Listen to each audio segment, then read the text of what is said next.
Olá, pessoal, tudo bem? Sou o professor Luiz Fernando, o seu professor de História.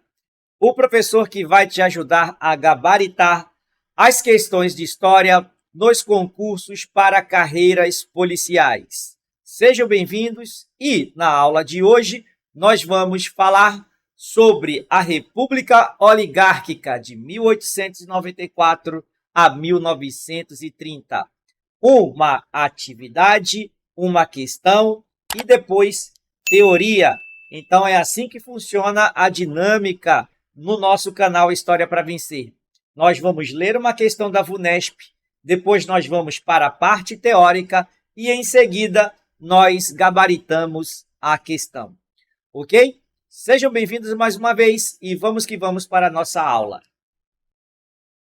É isso aí, pessoal. Vamos lá. História do Brasil, República Oligárquica. Olha a questão.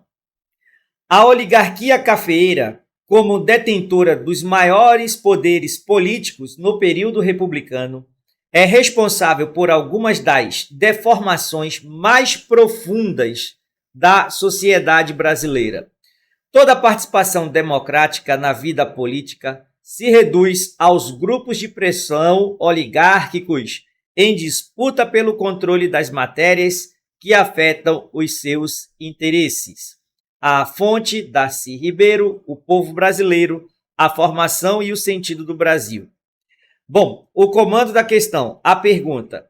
A situação abordada no excerto remete às questões políticas presentes na Primeira República Brasileira, ou seja, a República Oligárquica.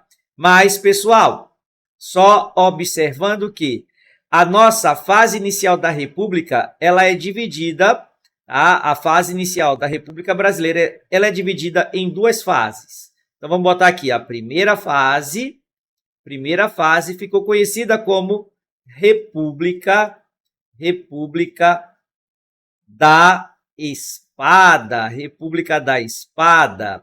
Essa República da Espada foi de 1891 até 1894. 1894.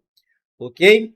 Por que tem esse nome, professor, República da Espada? Porque os dois primeiros presidentes do Brasil foram militares. Bom, e a segunda fase, já estamos nela, né, chamada de República Velha ou República Oligárquica. República Oligárquica. Bom, pessoal, as elites agrárias exportadoras vão controlar a política nacional, principalmente os estados de São Paulo e Minas Gerais. Bom, então há uma contradição até no termo, tá, que a gente identifica essa república, porque república significaria, né, o governo de todos, né, a coisa pública, a coisa para todos. Porém, oligárquica significa poder de poucos. Poder de quem? Das elites agrárias exportadoras brasileiras. Então, a gente vai ver os principais aspectos da República Oligárquica, como a VUNESP gosta de cobrar. Mas, ainda na questão, vamos lá. Na letra A, ele diz: o estado de bem-estar social que concentra as riquezas no governo federal. Na letra B, a política coronalista que confere privilégios à vontade popular. Na letra C, o voto secreto, que inclui analfabetos e mulheres na política.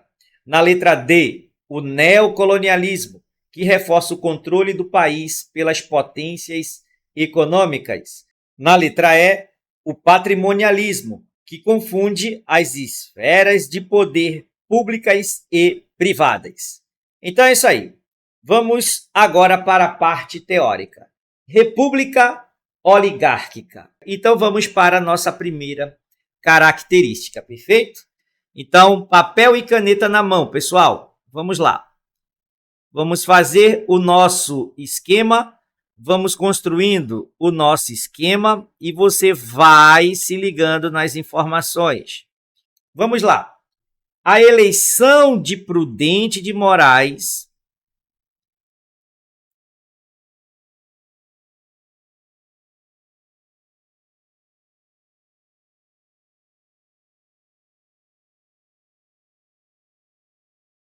marca o início da chamada República Oligárquica.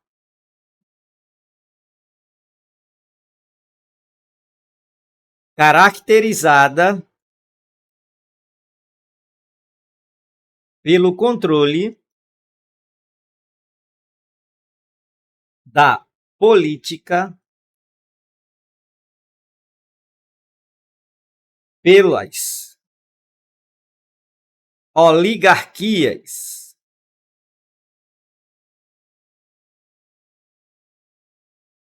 agrárias nos níveis regional, estadual e federal.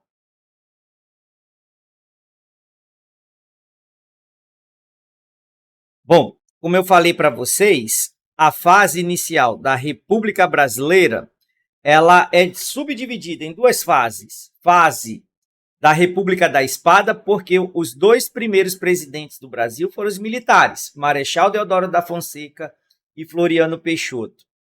Em 1894, nas eleições presidenciais, venceu o primeiro presidente civil do Brasil, o paulista Prudente de Moraes.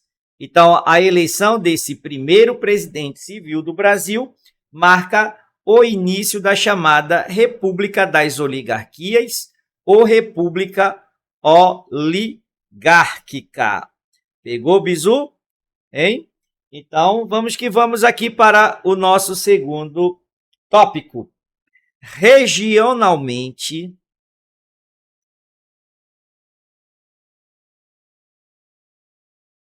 destacou-se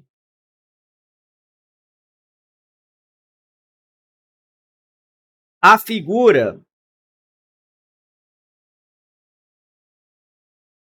do coronel.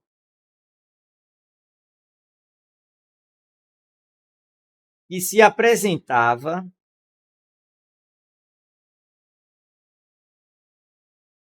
como primeira instância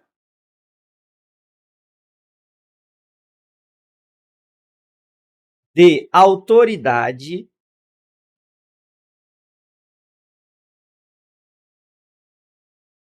na região, controlada por ele. Ok? Então vamos lá. Vamos destacar a figura do coronel. Tá? Bom, a atuação desses coronéis, ela ocorreu tanto na área rural quanto na área urbana do nosso querido Brasil.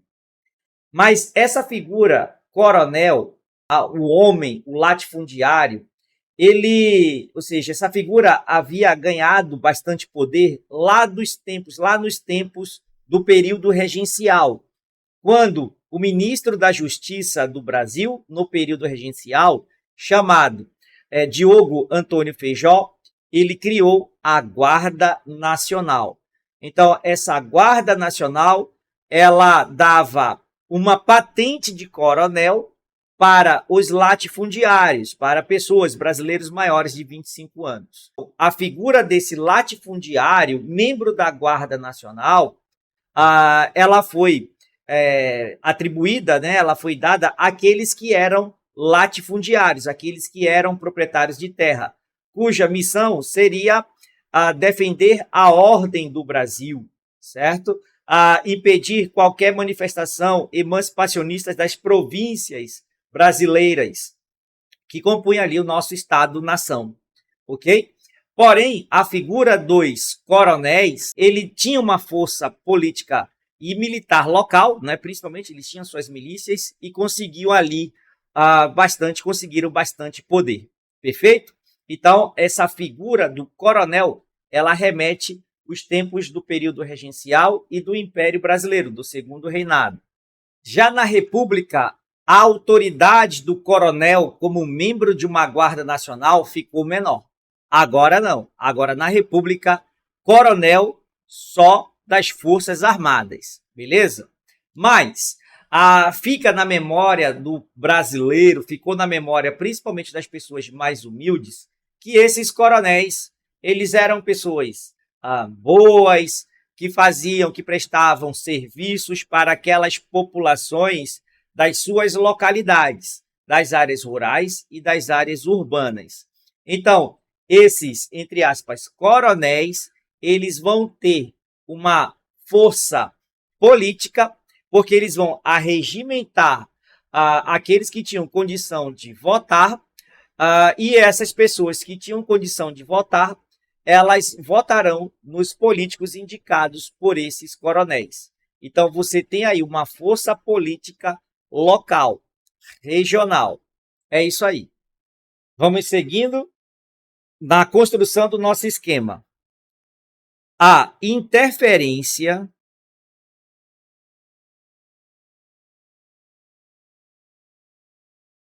dos coronéis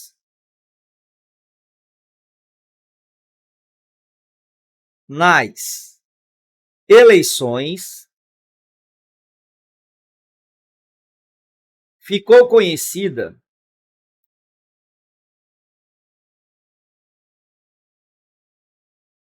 como voto de cabresto. O fato da Constituição ter estabelecido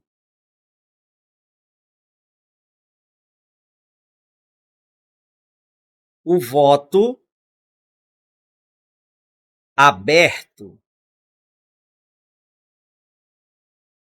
possibilitou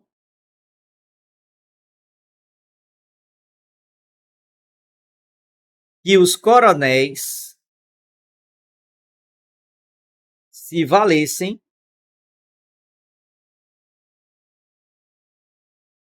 de seu poder militar e econômico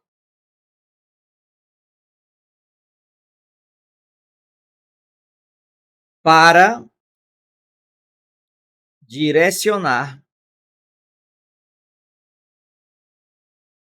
de acordo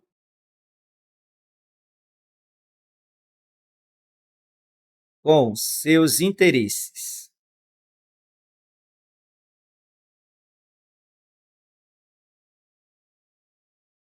As opiniões dos votantes.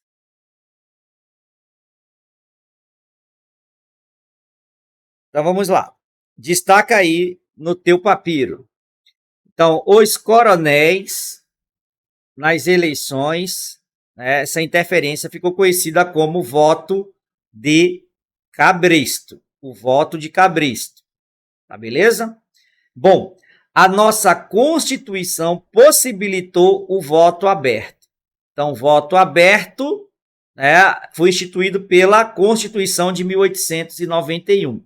E ela possibilitou que os coronéis se valessem de seu poder militar local, regional, tá? Poder de seus jagunços, beleza? Não vai confundir com o da Polícia Militar, do Exército Brasileiro.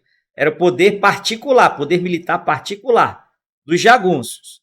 E poder econômico, ou seja, dos latifúndios, para direcionar de acordo com seus interesses as opiniões dos votantes. Mas, pessoal, vamos lá. Vamos às seguintes informações. A Constituição que ele fala aqui é a Constituição Republicana promulgada em 1891. Então, Constituição promulgada de 1891. Essa Constituição, ela estabelecia o seguinte: que só votava no Brasil maior de 21 anos, alfabetizado, porém o voto era aberto e não havia uma justiça eleitoral. Então, todas essas características, o voto aberto e a ausência de uma justiça eleitoral, isso facilitou, isso possibilitou as fraudes eleitorais. Então, os coronéis, eles vão comprar os votos dos eleitores, de acordo com seus interesses, certo? Compravam o voto dos eleitores. Então, havia ali a doação, entre aspas, né? Eles entregavam para os eleitores dentadura, tijolo, areia, enfim, dava uma série de coisas em troca do voto de seus eleitores. Perfeito? Então, esse fenômeno político fraudulento ficou conhecido como o voto de cabresto. Perfeito? E a atuação desses coronéis na nossa política ficou conhecida como coronelismo. Perfeito?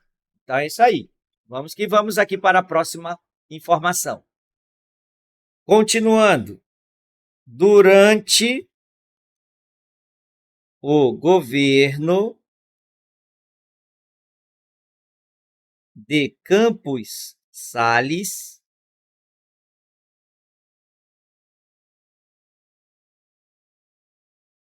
também o Partido Republicano Paulista iniciou-se uma dinâmica política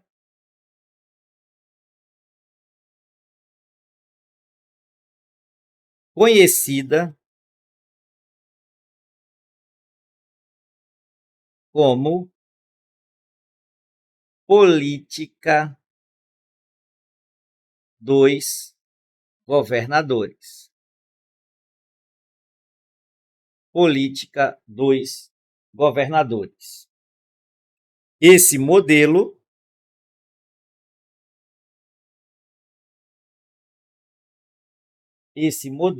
estabelecia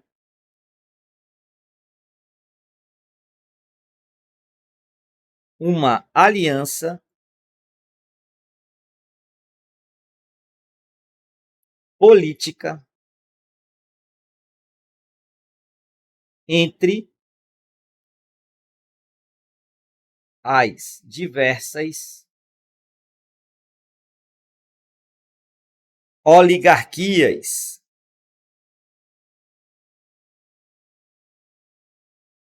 regionais brasileiras, por meio de trocas de favores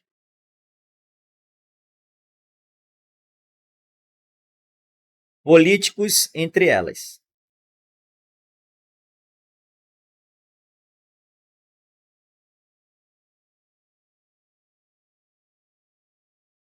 Os governadores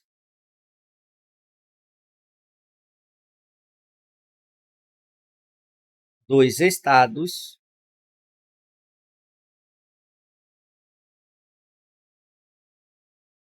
estavam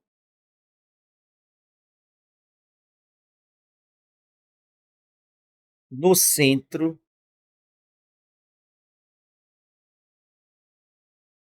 das atribuições. Então, galera, nesse item, Campos Salles governou o Brasil de 1898 a 1902. Campos Salles. Tá? Ele foi o responsável pela criação, né, ou instituição da política dos governadores. Então, aí no seu papiro, você dá desse destaque. tá? Eu coloquei no link da descrição esse PDF aí para você escrever bacana o seu esquema, tá? Para você ir memorizando todo esse contexto da história do Brasil, a República das Oligarquias. Bom, esse modelo estabelecia uma aliança política entre as diversas oligarquias regionais, ou seja, uma aliança entre a União, ou seja, o governo federal, e as oligarquias estaduais. Então vamos fazer aqui um esqueminha aqui bacana. Então você tem a União, ok? A União e os governos estaduais. Governos estaduais. Então, essa união entre o governo federal e os governos estaduais, ou seja, governo federal ou União, era uma política do toma lá, dá cá. Então, a União cedia regalias para os governadores estaduais e os governadores estaduais tinham que eleger o maior número possível de deputados e senadores. Beleza? E lá na base, veja só, na base nós temos o quê? Ó? Lá na base nós temos os municípios, na ponta, né? Os municípios. Então, nos municípios, quem conversava diretamente com os eleitores? Ora, os coronéis. Então, vamos botar eles aqui embaixo. Os coronéis. Então, os coronéis, eles eram os responsáveis, tá, pela arrecadação de votos, pelo angariamento de votos, mediante compra de votos dos seus eleitores. Então, havia também, né, uma relação de dependência, de troca de favores entre os governadores estaduais e os coronéis. Tá bom? Então, a política dos governadores era uma sistematização desse sistema que privilegiava apenas as oligarquias, tanto a Minas Gerais e São Paulo, quanto as oligarquias estaduais. Perfeito? Então vamos que vamos aqui para os nossos próximos itens do esquema sobre República das Oligarquias. Bom, vamos lá. Ó. No âmbito federal, destaca-se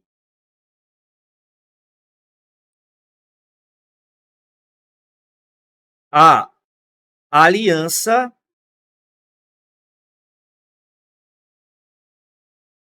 entre as oligarquias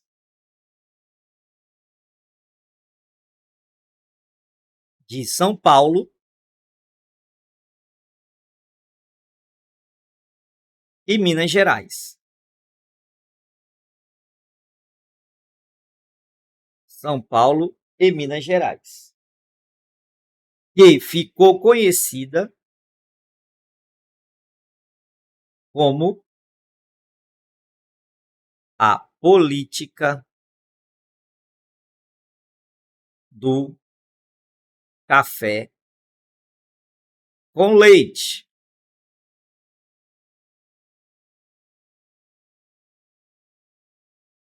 Essa aliança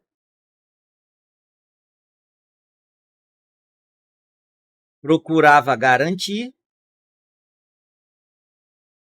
a supremacia do Partido Republicano Paulista e do Partido Republicano Mineiro na presidência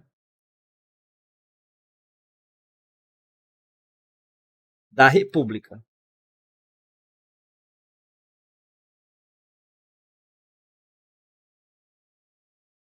Tá aí, galera.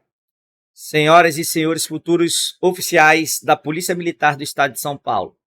Então, nós temos a aliança entre as oligarquias de São Paulo e Minas Gerais.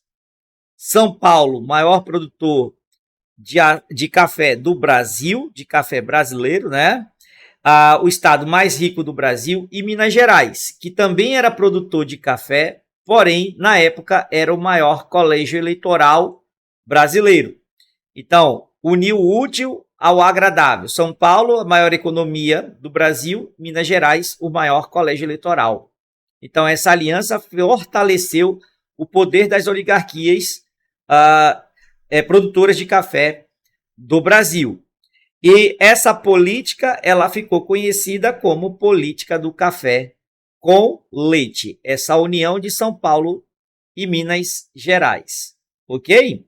Bom, e os partidos políticos vigentes, os maiores partidos daquela época, eram o PRP e o PRM. Perfeito? Então tá aí, vamos seguindo aqui o nosso esquema. Sob o controle da presidência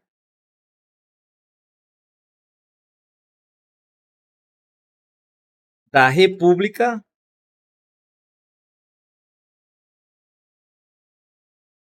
havia uma instituição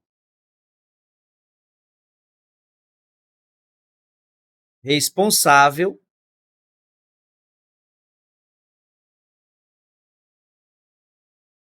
pelas questões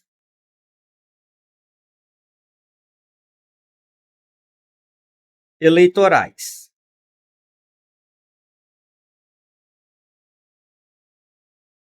chamada de Comissão Verificadora. Deixa eu ajeitar esse V que parecia um aqui, galera. Comissão Verificadora de Poderes. De poderes. As principais características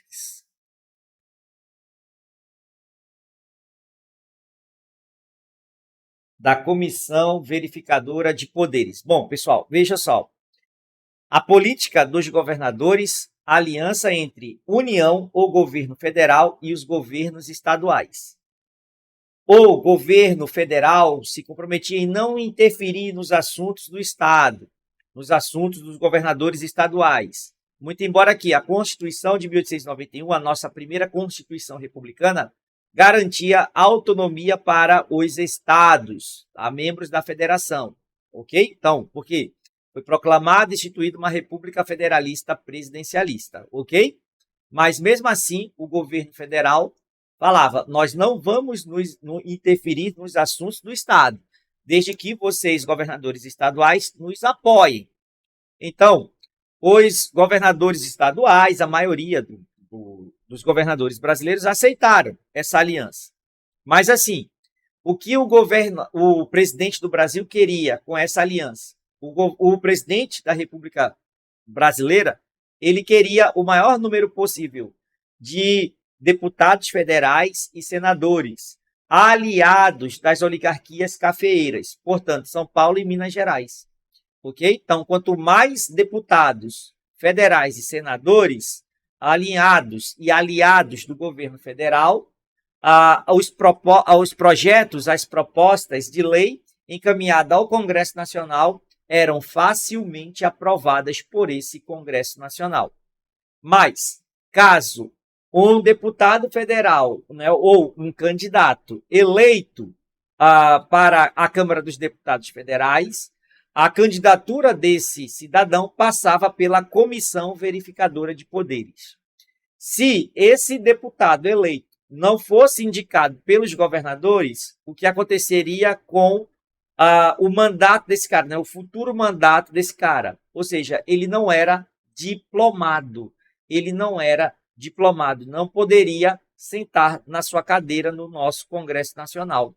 Então, o jargão daquela época, né, a expressão utilizada para identificar aquele deputado que não foi diplomado, porque não foi indicado, né, escolhido pelo seu governador, pelo governador do estado dele, isso passou a ser chamado de degola. Tá? Então, os políticos não diplomados, tanto da Câmara quanto do Senado, eles passavam por uma degola. A degola era feita pela Comissão de Verificação de Poderes. Beleza? Então, vamos que vamos. As características dessa Comissão Verificadora de Poderes. Então, vamos destacar aqui, gente. Vamos destacar. Comissão Verificadora de Poderes. Vamos lá. Primeira característica. Fiscalizava as dinâmicas eleitorais. Aprovava ou não as candidaturas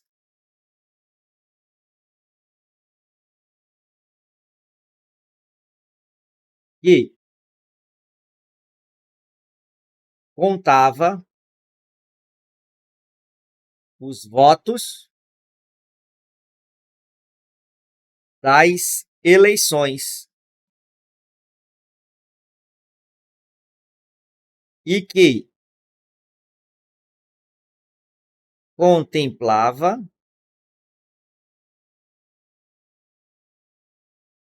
os candidatos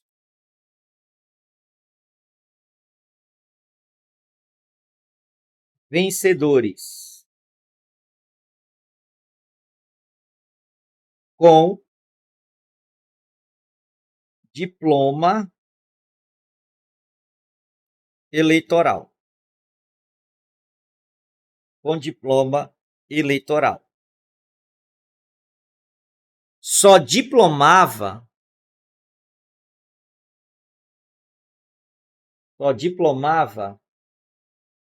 deputados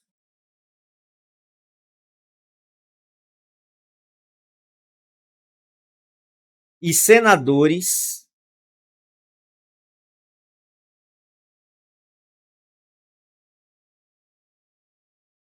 indicados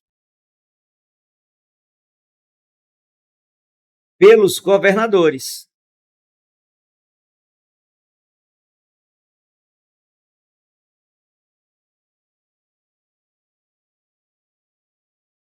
Fortalecendo,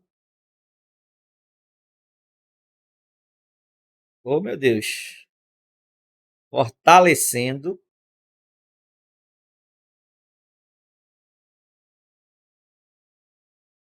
o poder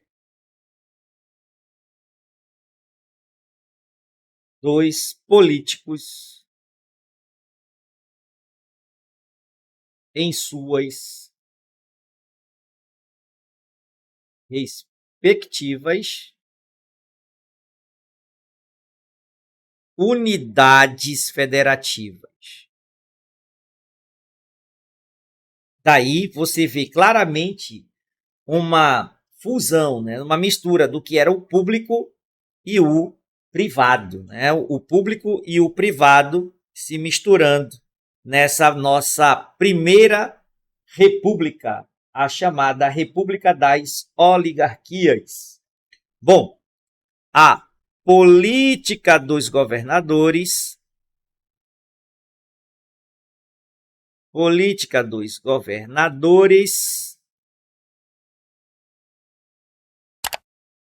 garantiu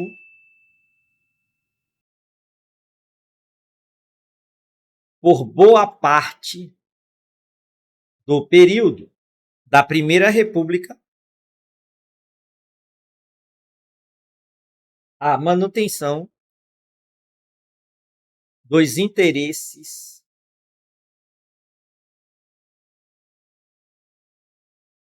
econômicos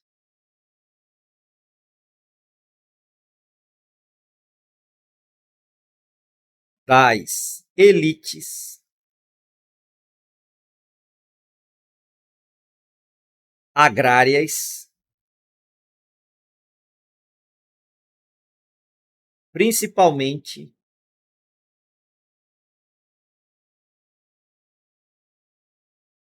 as mais poderosas. como a do café. Garantiu-se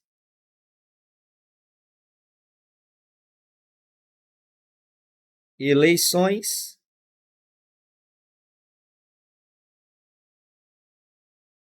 seguintes.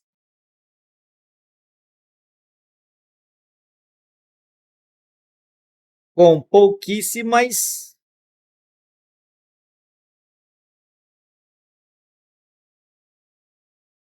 exceções. A vitória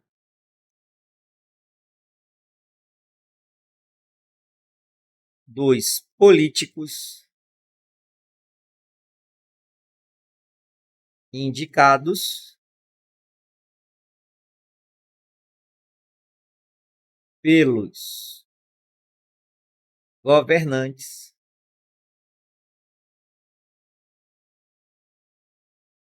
anteriores. Vamos destacar aqui a política dos governadores garantiu boa parte do período da Primeira República a manutenção dos interesses econômicos das elites agrárias. Os governantes anteriores, eles escolhiam os seus sucessores. Mas nós temos só um porém aqui, nessas informações. Nem sempre foram eleitos os presidentes, né, os candidatos, aliados da política do café com leite. De 1894 a 1930, não todos, nem todos os presidentes eleitos pertenciam à política do café com leite. Exemplo, foi eleito em 1910 o militar Hermes da Fonseca. Então, Hermes da Fonseca, ele fez uma campanha política contra as oligarquias e ele venceu as eleições. Porém, essa vitória foi conquistada graças a uma desavença ocorrida dentro da política do café com leite, onde São Paulo e Minas Gerais romperam, né, temporariamente, né, a sua aliança, lá em 1910. O civil que concorreu às eleições, né, o Rui Barbosa, ele não conseguiu vencer o militar Hermes da Fonseca. Então, nós temos essa quebra, tá? Essa quebra momentânea da política do café com leite, de 1910 a 1914. Depois de 1914, aí volta as oligarquias cafeeiras governarem o Brasil mais uma vez. Perfeito? Então, só se liga aí nessa exceção, tá? Então, a política dos governadores garantiu, para finalizar, garantiu boa parte do período da Primeira República, certo? A manutenção no poder dessas elites cafeeiras. Tranquilo? Então, vamos agora para a nossa questão. Olha só a nossa questão. A oligarquia cafeeira, como detentora dos maiores poderes políticos no período republicano, é responsável por algumas das deformações mais profundas da sociedade brasileira. Toda participação democrática na vida política se reduz aos grupos de pressão oligárquicos em disputa pelo controle das matérias que afetam os seus interesses. A situação abordada no excerto remete a questões políticas presentes na Primeira República Brasileira, tal como a letra E. O patrimonialismo, que confunde as esferas de poder públicas e privadas. Então, essa é a resposta que interpreta ou que complementa o comando da questão. Tá certo? As oligarquias cafeeiras como detentora dos maiores poderes políticos no período republicano. A situação abordada no excerto remete a questões políticas da Primeira República, como o patrimonialismo, que confunde as esferas de poder, públicas e privadas. É isso aí, pessoal. finalizamos mais uma questão, teoria e exercícios. O objetivo da nossa aula é para fazer você memorizar os contextos, se situar com o contexto da época para poder interpretar os excertos das questões da VUNESP. Forte abraço, Brasil, e até a próxima!